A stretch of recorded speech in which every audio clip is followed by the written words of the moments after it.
Then आगे जाके हम क्या पढ़ेंगे, मॉडल। हमने लिवरवुड देख लिया, लिवरवुड का जितना सारे टॉपिक, बहुत सारे इंपॉर्टेंट चीजें हैं, सब आप अपने नोट्स भी बनाया होगा, ठीक है। देन हम पढ़ेंगे मोजेस। अब ये मोजेस का जो प्रीडोमिनेंट स्टेज है वो क्या है, वह गैमेटोफाइट। मोजेस का जो प्रीडोमिनेंट स्टेज है वो क्या है, गैमेटोफाइट। मोजेस का प्रीडोमिनेंट स्टेज क्या है,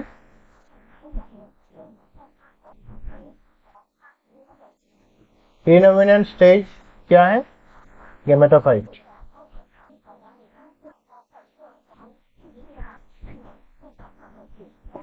ठीक है।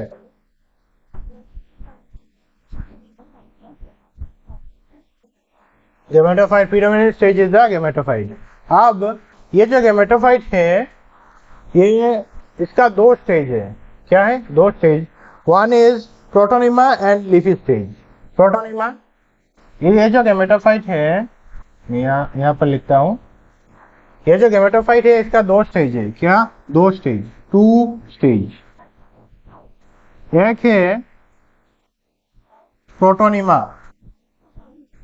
Proto, one is protonema and another one is leafy stage. Second one is leafy, L-E-A-F-Y, leafy stage. Protonema stage and leafy stage. अब ये जो प्रोटोनिमा स्टेज है ये डायरेक्टली स्पोर से बनते हैं। कहाँ से, स्पोर से डायरेक्टली। और जो लीफी स्टेज है ये सेकेंडरी प्रोटोनिमा से बनते हैं। कहाँ से, secondary protonema and lateral bud. Lateral यानी जो साइड में से निकलती है उसको लेटरल कहा जाता है।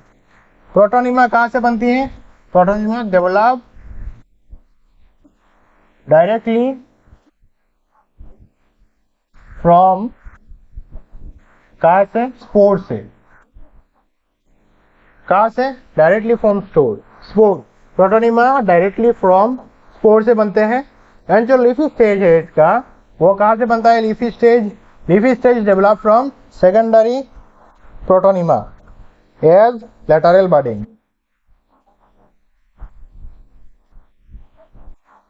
Develop from secondary protonema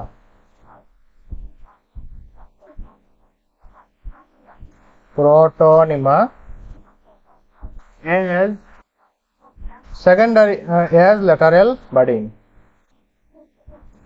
as lateral budding। ठीक है। देखिए मोजेस का प्रोमिनेंट स्टेज कौन सा है, क्वेश्चन आएगी कि मोजेस का प्रोमिनेंट स्टेज स्पोरोफाइट।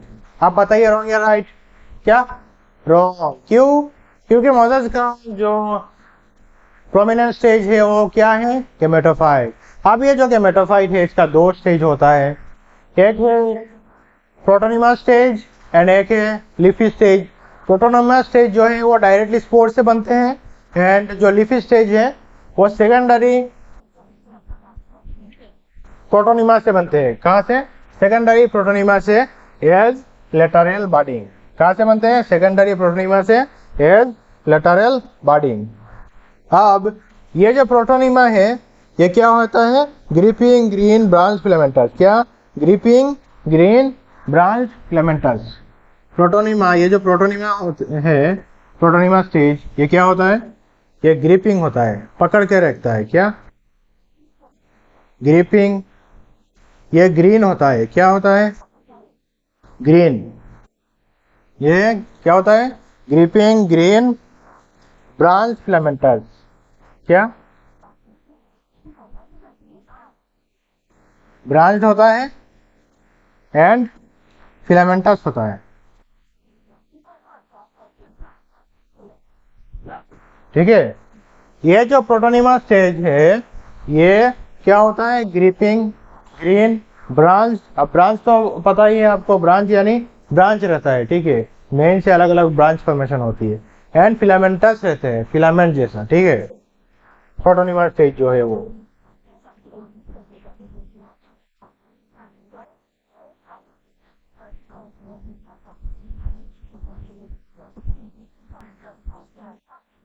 देन आगे क्या है, mosaic consists of upright, slender axis bearing spirally arranged leaves. अब क्वेश्चन यहाँ से पूछ सकता है कि लीव्स स्पाइरली अरेंज रहता है कि नहीं, या फिर और कुछ पूछ के भी ऐसे राइट और रॉन्ग दे सकती है। तो आपको ये लाइन पूरा याद रखना है कि स्लेंडर एक्सिस में स्पाइरली लीव्स जो है वो स्पाइरली अरेंज रहती है। स्पाइरली यानी इसमें अगर यहाँ पर एक लीफ हो तो वहाँ पर अब यहाँ ऐसे स्पाइरली लीव्स अरेंज रहती है, ठीक है। एंड अपराइट रहती है, क्या रहती है? अपराइट यानी ऐसे खड़ा, ठीक है। Then attach to soil by rhizoids, आपने देखा है ना राइजोइड्स। अब ये जो राइजोइड्स हैं ये क्या होते हैं? ये राइजोइड्स, दो पॉइंट इंपॉर्टेंट है राइजोइड्स से क्वेश्चन पूछती है। वन इज मल्टीसेलुलर, आप पूछेगी आपको राइजोइड्स यूनिसेलुलर है या मल्टीसेलुलर है, आपको पटाख से बताना है, पटाखा बताते हुए क्या कि वो मल्टीसेलुलर है। क्या? Multicellular.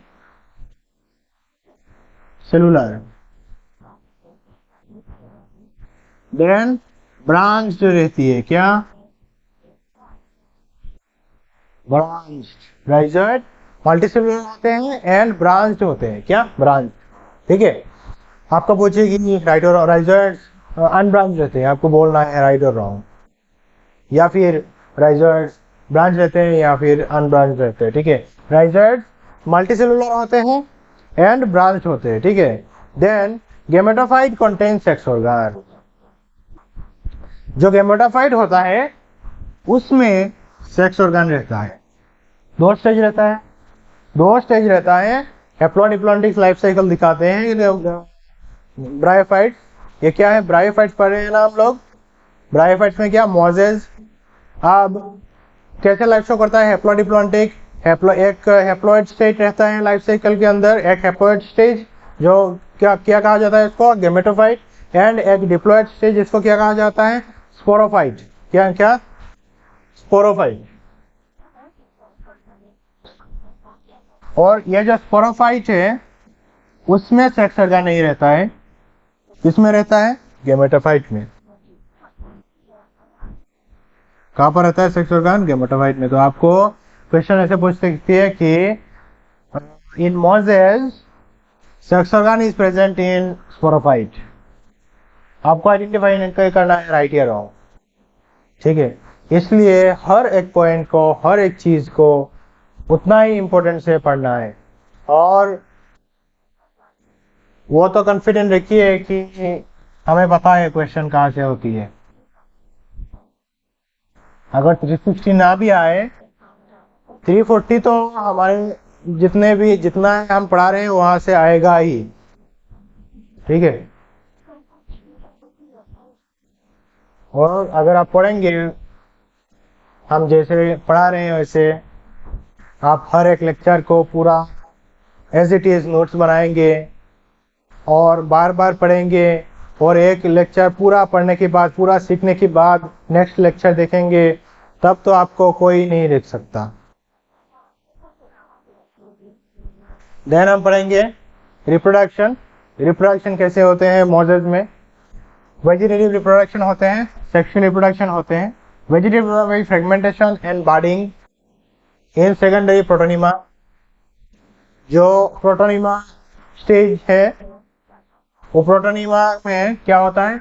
बर्डिंग in secondary protonema, fragmentation and budding in secondary protonema. Vegetative reproduction होता है बाय फ्रेगमेंटेशन एंड बर्डिंग, कहाँ पर?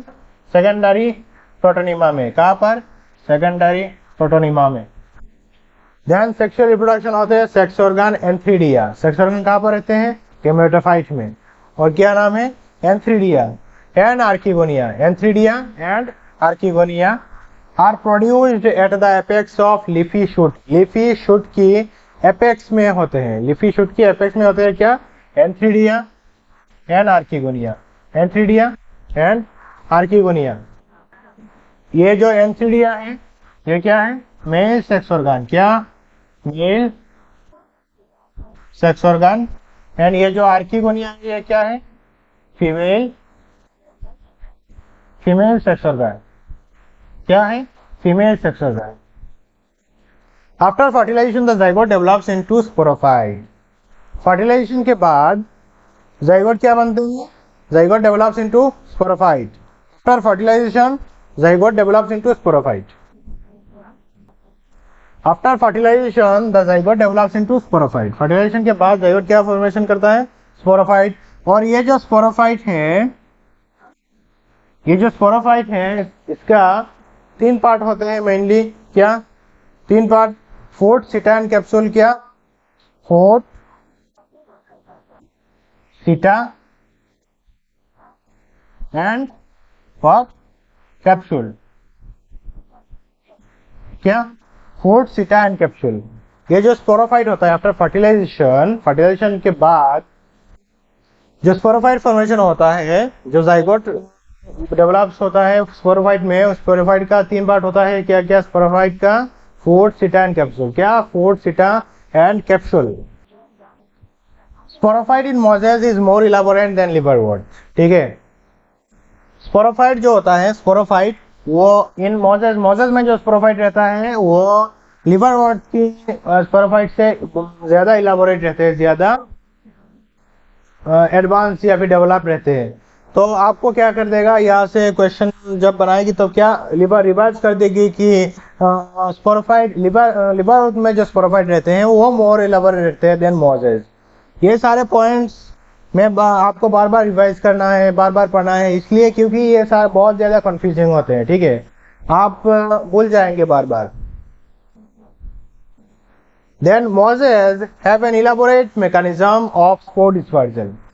मोजेस में बहुत ज्यादा इलाबोरेट, बहुत ज्यादा एडवांस्ड मैकेनिज्म रहता है स्पोर डिस्पर्सल। स्पोर जो होते हैं उसको फैलाना, दूर में फैलाना, इनका एक पूरा मैकेनिज्म होता है। आप आगे जाके पढ़ेंगे स्पोर डिस्पर्सल मैकेनिज्म। तो वो जो मैकेनिज्म है बहुत ही एडवांस रहता है मोजेस के अंदर। ठीक है, एक क्वेश्चन देखिए यहाँ से, Which one of the following is common to multicellular fungi, filamentous algae and Protonema of mosses? Means fungi, then algae and mosses के अंदर नीचे का कौन सी चीज कॉमन है? एक एक करके डिप्लॉन्टिक लाइफ साइकिल। अब डिप्लॉन्टिक लाइफ साइकिल तो किसी में भी नहीं रहते, एल्गी में ना, एल्गी में ना, मोजेस में ना, फंजाई में। ठीक है, देन मोड ऑफ न्यूट्रिशन, ये तो ऑटोट्रोफिक है, ये भी ऑटोट्रोफिक है, लेकिन फंजाई कैरोट्रोफिक है, वो तो करेक्ट नहीं है। मेंबर ऑफ किंगडम प्लेंटी, अब फंजाई तो एक अलग ही किंगडम है फंजाई का। ठीक है, तो वो भी नहीं है। देन मल्टीप्लिकेशन बाय फ्रेगमेंटेशन, ये क्या है? यही सही है कि एल्गी में भी फ्रेगमेंटेशन से मल्टीप्लिकेशन होते हैं, फंजाई में भी होते हैं, एंड प्रोटोनिमा ऑफ मोजेस में भी फ्रेगमेंटेशन, मल्टीप्लिकेशन बाय फ्रेगमेंटेशन होता है। ठीक है, देन आगे क्या है? यहाँ पर मोजेस का एग्जांपल है फिनारिया, पॉलीट्राइकन स्फेग्नम, जो आपको बहुत ज्यादा बार बार लिखना है, बार बार पढ़ना है, याद रखने के लिए आपको ये पूरा मतलब क्रिस्टल क्लियर याद रखना चाहिए, ऐसे पढ़ना है। और पढ़ना कोई टफ कुछ चीज नहीं है, आपको बस अच्छी तरह नोट बनाना है और बार बार उनको पढ़ते रहना है, रिवाइज करते रहना है। ठीक है,